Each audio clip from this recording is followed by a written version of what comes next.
ಕರ್ನಾಟಕ ಜನತಾ ಪಕ್ಷದ ಸಿಂಬಲ್ ಯಾವುದು? ನೀವೇನೋ ತೆಂಗಿನಕಾಯಿ ಅಂತೀರಿ, ಆದರೆ ಸ್ವತಃ ಕೆಜೆಪಿ ನಾಯಕರೇ ಅದು ತೆಂಗಿನಕಾಯಿ ಅಂತಿಲ್ಲ, ಕಪ್ಪೆ ಹಾಗೂ ಚಿಪ್ಪಿನ ಹಾಗಿದೆ ಅಂತಿದ್ದಾರೆ. ಏನಿದು ಚಿಹ್ನೆಯ ಗೊಂದಲ? ಇಲ್ಲಿದೆ ವಿಶೇಷವಾದಂತಹ ವರದಿ, ನೋಡಲೇಬೇಕು.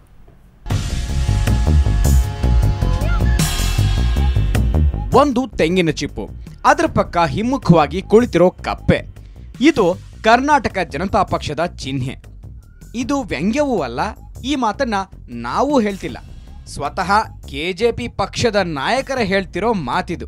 ಕರ್ನಾಟಕ ಜನತಾ ಪಕ್ಷ ಮುಕ್ತ ಚುನಾವಣಾ ಚಿಹ್ನೆಗಳ ಪಟ್ಟಿಯಿಂದ ತೆಂಗಿನಕಾಯಿಯನ್ನ ಆಯ್ಕೆ ಮಾಡಿಕೊಂಡಿದೆ. ಆದರೆ ಚುನಾವಣಾ ಆಯೋಗದ ಪಟ್ಟಿಯಲ್ಲಿರುವ ಚಿಹ್ನೆ ತೆಂಗಿನಕಾಯಿಯಂತೆ ಕಾಣುವ ಬದಲು ಚಿಪ್ಪಿನ ಹಿಂದೆ ಕುಳಿತಿರೋ ಕಪ್ಪೆ ಥರ ಕಾಣ್ತಿದೆ ಅನ್ನೋದು ಕೆಜೆಪಿ ಮುಖಂಡ ಧನಂಜಯ್ ಕುಮಾರ್ ಆಕ್ಷೇಪ. ಚುನಾವಣಾ ಆಯೋಗ ಪ್ರಕಟ ಮಾಡಿರುವಂತಹ ಏನು ಚಿಹ್ನೆಗಳ ಪಟ್ಟಿ ಇದೆ ಅದರಲ್ಲಿ ಇರುವಂತಹ ಚಿತ್ರ ನೋಡಿದರೆ ಅದು ಮೇಲ್ನೋಟಕ್ಕೆ ಸರಿಯಾಗಿ ತೆಂಗಿನಕಾಯಿ ಅಂತ ಗುರುತಿಸಿಕೊಳ್ಳಲಿಕ್ಕೆ ಸಾಧ್ಯ ಆಗೋದಿಲ್ಲ. ಅದು ಒಂಥರ ನೋಡಿದರೆ ಕಪ್ಪೆ ಥರ ಕಾಣುತ್ತೆ.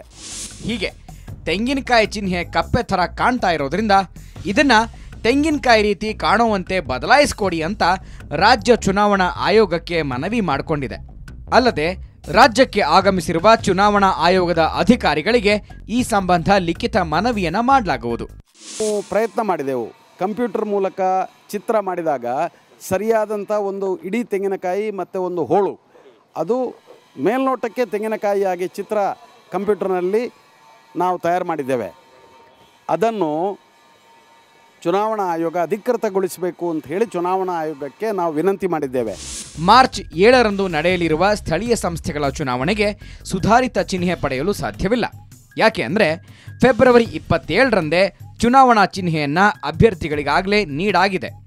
ಆದ್ದರಿಂದ ಕೊನೆ ಪಕ್ಷ ಮುಂಬರುವ ವಿಧಾನಸಭಾ ಚುನಾವಣೆ ಹೊತ್ತಿಗೆ ತೆಂಗಿನಕಾಯಿ ರೀತಿಯೇ ಕಾಣುವಂತೆ ಈ ಚಿಹ್ನೆಯನ್ನು ಸುಧಾರಿಸಿಕೊಡಿ ಅನ್ನೋದು ಕರ್ನಾಟಕ ಜನತಾ ಪಕ್ಷದ ಮನವಿ.